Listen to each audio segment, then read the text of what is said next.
In this particular today lecture, we will study about the hydraulic machines.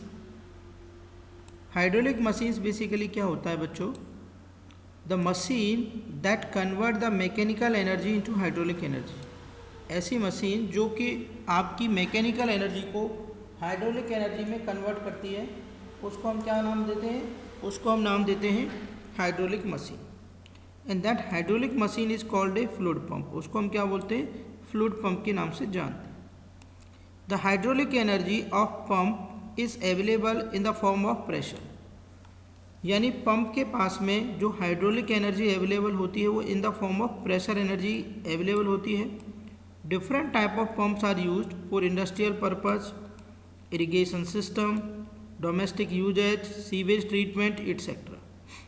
अलग अलग type की जो pump हैं, चाहे वो इंडस्ट्रियल यूजेज में हो रही हैं कुछ आपकी इरिगेशन सिस्टम में यूटिलाइज हो रही हैं, कुछ आपके डोमेस्टिक सिस्टम में यूटिलाइज हो रही हैं, कुछ आपके सीवेज ट्रीटमेंट सिस्टम में यूटिलाइज हो रही हैं.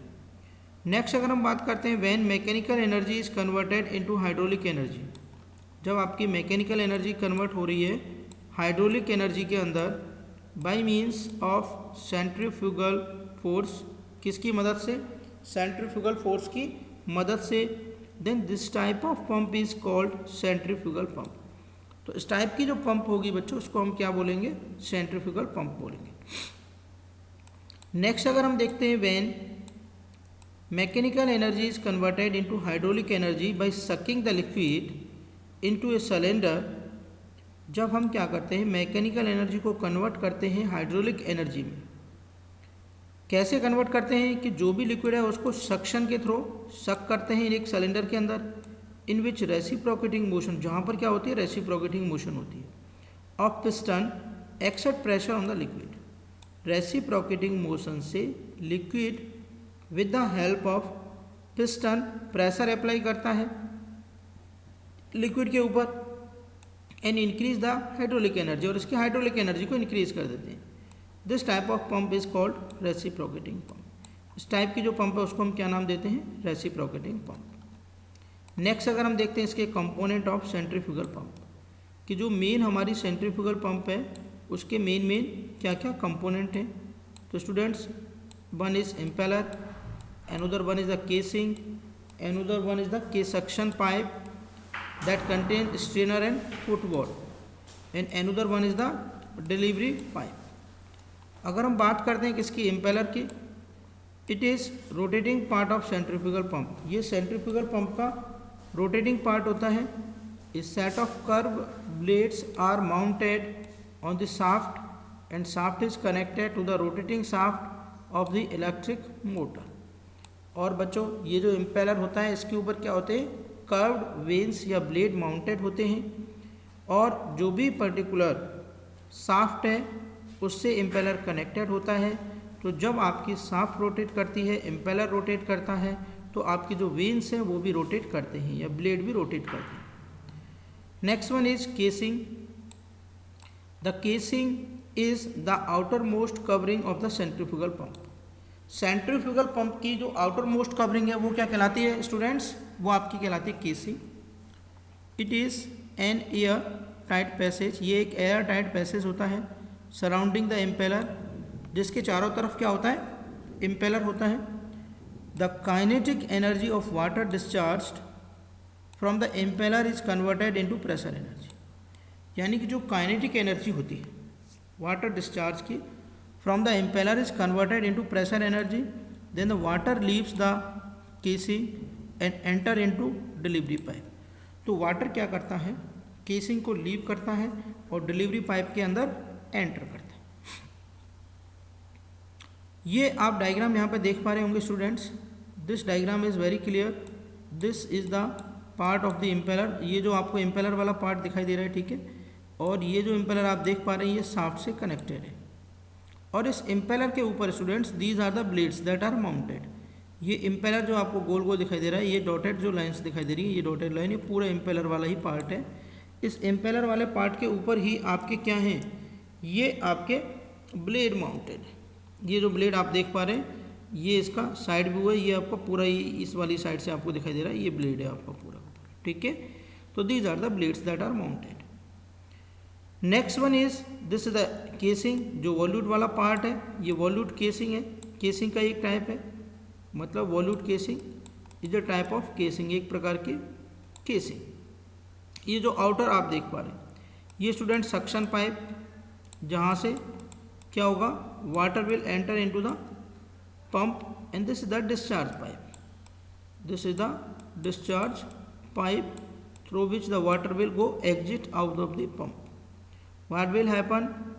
Suppose this is the pipe और this is dip into the water, पानी के अंदर डिप कर दिया तो यहाँ पर एक तो वॉल्व लगा रहता है, ठीक है, जो फ्लो को कंट्रोल करने के काम में आता है। एक स्ट्रेनर लगा रहता है। स्ट्रेनर आप समझ सकते हैं कि जो भी इम्प्योरिटीज़ हैं, जो भी अशुद्धियाँ हैं, अगर वाटर यहाँ से फ्लो कर रहा है तो सारी की सारी जितनी भी इम्प्योरिटीज़ हैं वो सारी की सारी इम्प्योरिटीज़ को यहाँ पर हम क्या कर लेंगे, रोक लेंगे।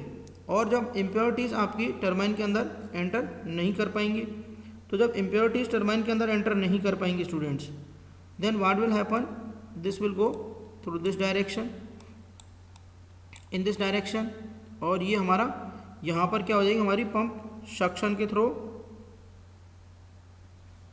यहाँ पर इसके अंदर एंटर कर जाएगी। तो बच्चों जब ये वाटर इसके अंदर एंटर करेगा तो जो ब्लेड हैं they are rotating, when they blades will come in contact with the water, जब ये ब्लेड पानी के कांटेक्ट में आएंगे तो अपनी जो काइनेटिक एनर्जी उसको ट्रांसफ़र करेंगे ब्लेड्स को, जिससे ब्लेड के पास कौन सी एनर्जी आएगी, प्रेशर एनर्जी आएगी। एंड दैट प्रेशर एनर्जी की वजह से जो आपका हेड है वो इंक्रीज हो जाएगा टॉप तक, ठीक है स्टूडेंट्स। तो this is centrifugal pump. Next अगर हम बात करते हैं सक्शन पाइप की, one end of suction pipe is connected to the inlet of the pump and other end is dipped into the water sump. यानी कि जो सक्शन पाइप है उसका एक एंड बेसिकली किससे कनेक्टेड होता है, connected to the inlet of the pump, pump के इनलेट से कनेक्टेड होता है। And the other end is dipped into the water, और जो दूसरा एंड है उसको पानी के अंदर डिप कर दिया जाता है। A foot valve is fitted at the lower part of the pipe. यानी यहाँ पर क्या होता है, एक फुट वॉल्व होता है जो कि लोअर पार्ट में आपका अटैच होता है। It opens only in upward direction, तो ये अपवर्ड डायरेक्शन में ओपन होता है। A strainer is also fitted at lower end of the suction pipe, तो एक स्ट्रेनर होता है जो कि लोअर एंड पर फिटेड होता है at the suction pipe which prevent the entrance of leaves और solid wastage. Next one that we are seeing, this is the delivery pipe. One end of delivery pipe is connected to the outlet of the casing and the other end deliver the water at required height, ठीक है। Next one अगर हम बात करते हैं working of centrifugal pump, जो centrifugal pump है उसकी वर्किंग की अगर हम बात करते हैं स्टूडेंट्स, इस centrifugal pump work is done by rotating part यानी impeller on the water. In this type of pump, the water enter radially at 90 degree at the impeller inlet for best efficiency. Then to calculate the work done by the centrifugal pump, a velocity triangle is shown here. तो ये जो velocity triangle है यहाँ पर, that we can see it, we should understand, ये यहाँ पर अगर हम इसको डिफाइन करेंगे बेसिकली तो ये आपकी क्या है, this is the velocity of the blade, blade की वेलोसिटी है at the inlet section and this is the velocity of the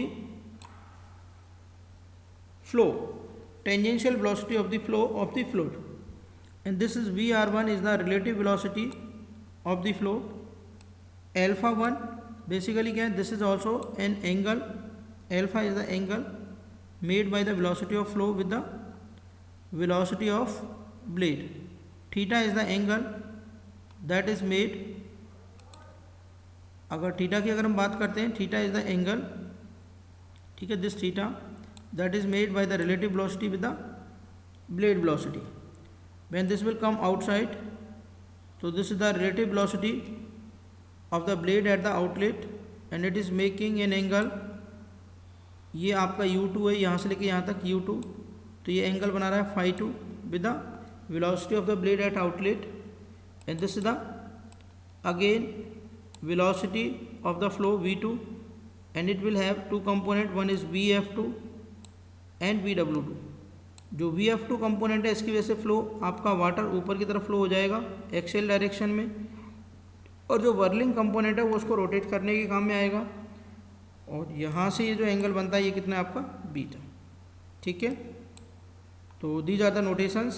अगर हम स्पीड की बात करते हैं, n is the speed of the impeller in RPM, d1 is the diameter of impeller eight inlet, tangential velocity of impeller eight inlet अगर हम निकालेंगे तो पाई dn/60।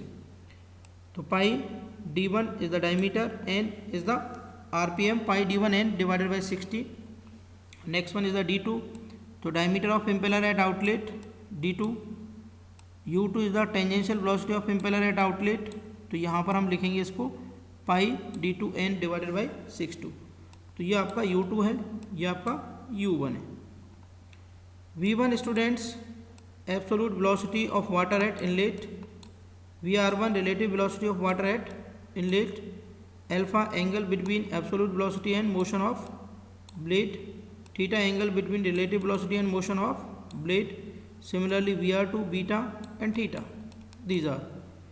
But as per the work done per unit time अगर हम निकालते हैं यहाँ पे तो ये होता है बच्चों फोर्स इनटू में डिस्प्लेसमेंट।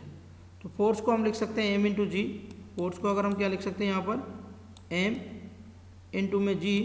ठीक है, और ये हमारा क्या हो जाएगा डिस्प्लेसमेंट।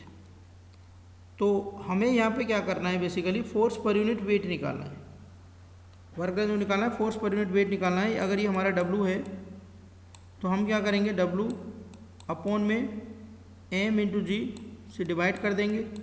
ठीक है, और फोर्स बराबर होता है बेसिकली m इंटू में a, मास इंटू में एक्सेलरेशन। तो जो g है, g वाला पार्ट हमने यहाँ डिवाइड किया तो यहाँ पर बन जाएगा आपका 1/g, यहाँ पर रह जाएगा, और ये आपका वेलोसिटी अपॉन टाइम लिख सकते हैं इसको, और ये भी d के रूप में, तो d/d इसको भी वेलोसिटी लिख सकते हैं। तो ये यहाँ पर आ जाएगा VW2 u2 minus VW1 into u1 upon में 1/g इस फॉर्मेट। अब हमें पता है कि यहाँ पर जो कि वर्ल वेलोसिटी कंपोनेंट है एट द इनलेट 0 है, तो इसकी वैल्यू यहाँ पर पुटअप करेंगे और हमें मिल जाएगा 1/g VW2 u2।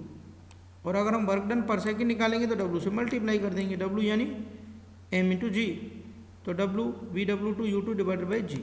W क्या है आपका वेट ऑफ वाटर जिसको हम रो जी क्यू लिख सकते हैं, और Q क्या है यहाँ पे वॉल्यूम ऑफ वाटर जिसको हम एरिया इंटू वेलोसिटी, तो पाई d1 v1 इंटू VF1, ये फ्लो की वेलोसिटी है VF1, और ये नीचे वाली भी आपकी फ्लो की वेलोसिटी है VF2, ये आपकी VF2 वाली नीचे वाली। ठीक है, और V1 V2 क्या है विड्थ ऑफ द इम्पेलर। इस तरीके से हम इसको डेरिवेशन को ड्राइव कर लेंगे।